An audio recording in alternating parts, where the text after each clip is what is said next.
Hello. आज का हमारा टॉपिक है क्वारंटीन।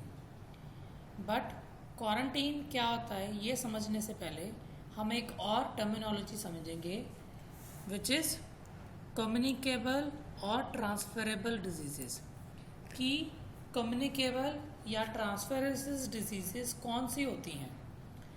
तो हम समझते हैं कि कम्युनिकेबल या ट्रांसफरेबल डिजीज़ेस क्या होती हैं। जो डिज़ीज़ किसी पर्सन से पर्सन या किसी एनिमल से पर्सन मीन्स आदमी से किसी आदमी को कोई डिजीज़ होना या आदमी को किसी एनिमल से कोई डिजीज़ होना, इसे कहते हैं कम्युनिकेबल डिजीज़। तो ऐसी डिजीज़ स्प्रेड होती है या ट्रांसफ़र होती है एयर के थ्रू, कोई कंटेमिनेटेड सरफेस के थ्रू, किसी के ब्लड के थ्रू, उसके फीसिस के थ्रू या बॉडीली फ्लूइड के थ्रू। तो जब कोई डिजीज़ ट्रांसफ़र होती है, स्प्रेड होती है किसी आदमी से किसी दूसरे आदमी को या किसी एनिमल से आदमी को एयर के थ्रू, कंटेमिनेटेड सरफेसेस के थ्रू या ब्लड या और बॉडी के फ्लूइड्स के थ्रू, ऐसे डिजीज़ को हम कहते हैं कम्युनिकेबल डिजीज़ेस। अब सबसे कॉमन डिजीज़ कम्युनिकेबल है कोल्ड। हम सभी को कोल्ड होता है, तो क्या आती हैं? छींकें आती हैं। तो छींक से हमारा जो वायरस है कोल्ड का, वो किसी के हाथ में या किसी और कंटेमिनेटेड सरफेस पे जाता है, जिससे वो किसी और को स्प्रेड होता है। तो ऐसा ही होता है कि हमारे फ्रेंड या फैमिली में किसी को ज़ुकाम लगा हो तो हमें भी ज़ुकाम लग जाता है।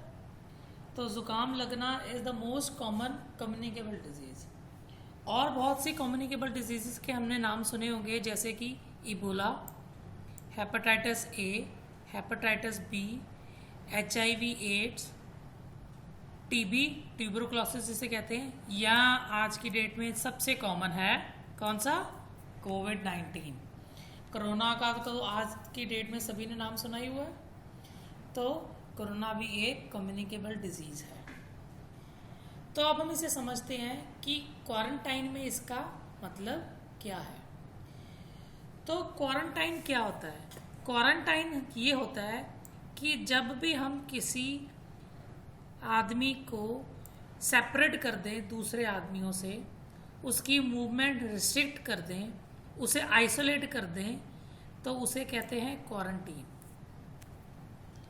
ये तो अब सभी ने देखा होगा कि क्वारंटीन हो रहे हैं हम कोरोना के टाइम में। जिसको कोरोना हो जाता है, कोविड-19 हो जाता है, उसे 14 दिन से 17 दिन का घर पे रहने के लिए सभी को सरकार की तरफ से स्ट्रिक्टनेस है।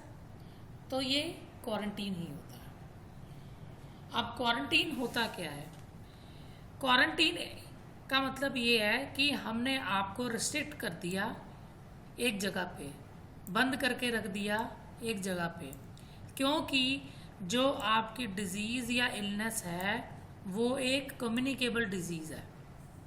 वो एक आदमी से दूसरे आदमी तक स्प्रेड हो सकती है।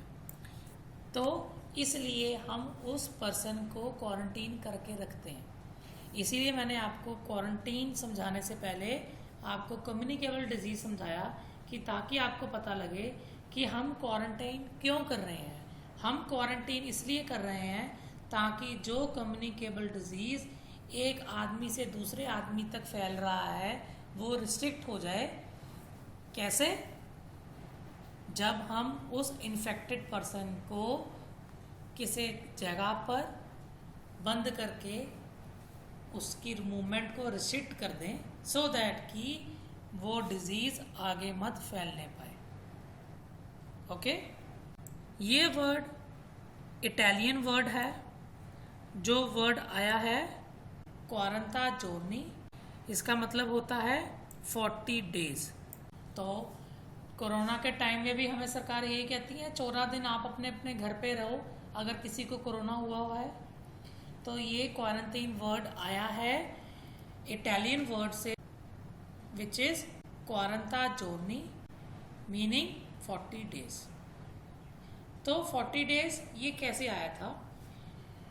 जब ब्लैक डेथ प्लेग आया था जैसे अभी हमारा कोरोना के दौर पे एक एपिडेमिक आया हुआ है, ऐसे ही काफ़ी साल पहले ब्लैक डेथ प्लेग एपिडेमिक आया था।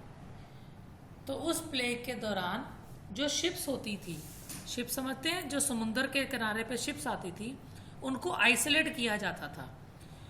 उनके पैसेंजर्स को और उनके क्रू को आइसोलेट किया जाता था, सो दैट कि जो ब्लैक डेथ प्लेग का एपिडेमिक है वो एक शिप से दूसरी कंट्री तक मत पहुंचे। तो इसलिए ये वर्ड क्वारंटा जोर्नी, जिसका मतलब 40 डेज है, ये क्वारंटीन वहाँ से आया था। तो आई होप जो आज की डेट में कोरोना के साथ साथ एक क्वारंटाइन वर्ड बहुत ज़्यादा फेमस हो रहा है, आपको पता लगा होगा कि ये क्वारंटाइन वर्ड कहाँ से आया है। ये इटालियन वर्ड आया है, जो आया है क्वारंटा जोर्नी से, जिसका मतलब 40 दिन है। और ये कब यूज़ होता था? जब ब्लैक डेथ प्लेग का एपिडेमिक आया था, तो शिप्स को मीन्स उसके पैसेंजर्स को और क्रूज को 40 दिन के लिए आइसोलेट करके रखा जाता था।